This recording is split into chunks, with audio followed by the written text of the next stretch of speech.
Hey guys! Happy holidays! I'm pretty sure almost everyone is done with their finals and they're enjoying winter break. If you're not, I'm sorry, just one more week and you'll be there.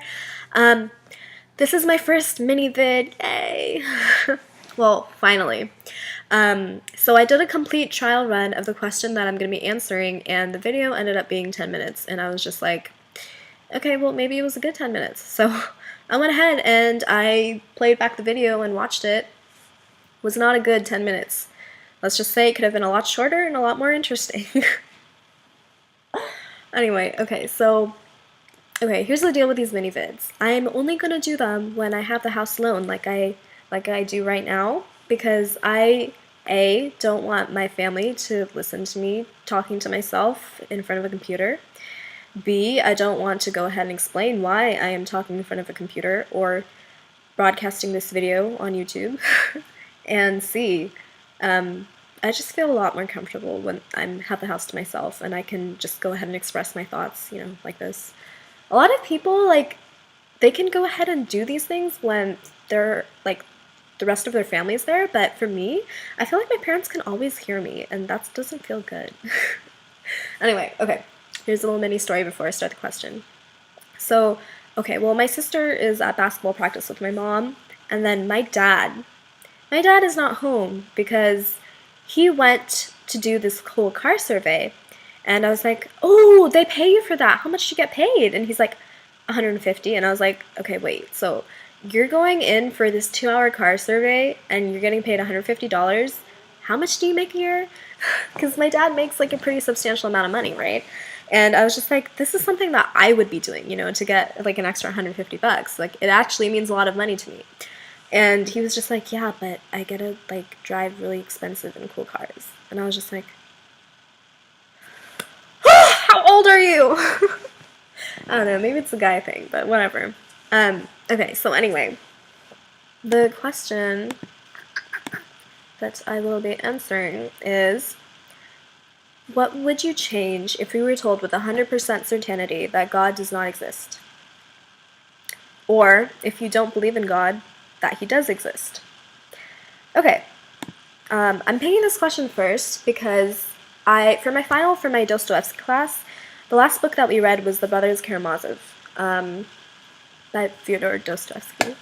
And okay, so this book is very interesting to this question because it really discusses the existence of God and the ramifications for that existence. And the story focuses on 3 main brothers and then 1 illegitimate brother. Okay, so anyway, the second brother, his name is Ivan, or actually I think he's the oldest. I don't know, well, whatever. Ivan. There is this huge question between intelligence and faith in the novel. And the thing is, Ivan is this very intelligent human being. He has written a bunch of works, he's a literary scholar, he's recognized for his work, and it's really difficult, for him to express his faith because he believes so much in reality and the tangible things of life. And for him, the way he sees the world and just the way he perceives it, based on evidence of things that actually happen, it's really difficult for him to reconcile his faith in God and his belief that God exists in a world that is so corrupt and just devastating to him. So one of his major arguments in this book is on the suffering of children. It's this beautiful passage, and it will really get you thinking on just the whole concept of morality. And basically, he starts off with a story, and he's telling it to his brother Alyosha, who is the epitome of goodness. And he actually was in a monastery for a while, and he just kept learning about stuff. He wanted to become a monk. And then his teacher told him, no, you need to get out of the monastery, and you need to go and do good in the world and help your family, because his family was going through a huge amount of turmoil. Anyway, so he's talking to Alyosha because Alyosha is telling him, you are forgetting how the goodness of God and that he's great and he he will always be there for you, kind of thing. So Yvonne says, so there's this little boy, and this little boy accidentally hurts the paw of this really high up official. And the boy was just playing. He accidentally, one of the stones that he was playing with landed on the dog's paw.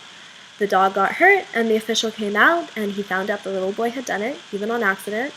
The next day, he has the little boy stripped down naked and killed, or actually eaten, by a pack of his dogs in front of his mother. So the little boy's mother witnesses him dying because of a little accident. Anyway, so the whole moral of the story is, how can you believe in the existence of a God that condones the suffering of little children? And honestly, this was one of the scariest things I have ever read in literature, because it is so completely valid in a certain sense. Because if you're reading it for face value, like, how can you condone the suffering of little children? Children who are too young to even have understood what it means to sin. They don't have the knowledge of, like, grasping what it means to do the wrong thing, because to them, I mean, like, yeah, they know that it's wrong, but they don't understand the depth of that wrongness. And you can't punish someone for a lack of knowledge, on morality. Anyway, and this particular incident was an accident. Like, the little boy is very sorry and everything. But anyway, Yvonne brings a great point into the whole argument on the existence of God. And the thing with Yvonne, though, is he battles between his desire and what, like, his animalistic tendency is, and, like, what he wants to do, and, everything, and what he knows he should do. That is his morality. It's a very interesting passage. It's actually the only thing that Yvonne has ever said to Alyosha that makes Alyosha question his own faith. And it's a huge turning point in the novel, and, like, it's really good. It's a great passage. If anybody, like, wants to, like, really go a little bit deeper on the whole existence of God thing, this is a great book to read. It's pretty long, but it's gold. Everything in it is just golden. Okay, so for my take on the existence of God. My take on morality, honestly, is that... okay. And also in the book, they examined the immortality of the soul. And they were basically saying, if there is no God, then the soul is not immortal. And if the soul isn't immortal, then who cares what you do on Earth? Because you're not going to get punished for it later. It's just going to be a whole non-existence. You can do whatever you want on Earth and feel no ramifications or consequences later. And, my whole take on morality is, it's not something that you need someone else. Like, you don't need an overseer to make you have a moral conscience. And I really feel that morality is something that resides within you. It's something that you feel, and it kind of defines your character. It brings you a little closer on, like, who you are as a person and how you deal with other people. And I really don't need the knowledge of some greater power or overseer, or the fact that my soul isn't immortal, for me to continue living the way I am. I really don't think that if I found out that God didn't exist, that I would treat life any more different. I think I would still try to be a better person. I would still be guided by what I know is right or wrong. I still have feelings, you know what I mean? Like, I know if I don't take my sister to class sometimes, I'm making my mom feel bad, because then she has to go drive her, like, all these things, they're just, that's how you feel, and it's not something that you're taught. Maybe sometimes it's something that's driven in your head, like, oh, this is wrong and this is right, but, like, in the back of your mind and, like, in your heart, don't you feel like these are things that you just know that you're supposed to do, and you're not going to feel good if you don't do them? You know what I mean? Like, I don't know, that's just how I see it. I know a lot of people really don't have a sense of morality, but I think the majority of people really do. And I think there's always this huge debate over whether morality is learned or something that you just feel and has always been there. And for me, it's going to be the latter. But anyway, that's my take on the whole existence of God thing. You guys should really check out the book. It's called The Brothers Karamazov. It was my favorite novel in the entire class. We read The Idiot, Crime and Punishment, and this one. But yeah, check it out. You can really learn a lot on your perspective of life and kind of question it. Anyway, this is my first video. It's still 10 minutes long, but I kind of skated over all the awkward moments I had the first time. Alright, bye!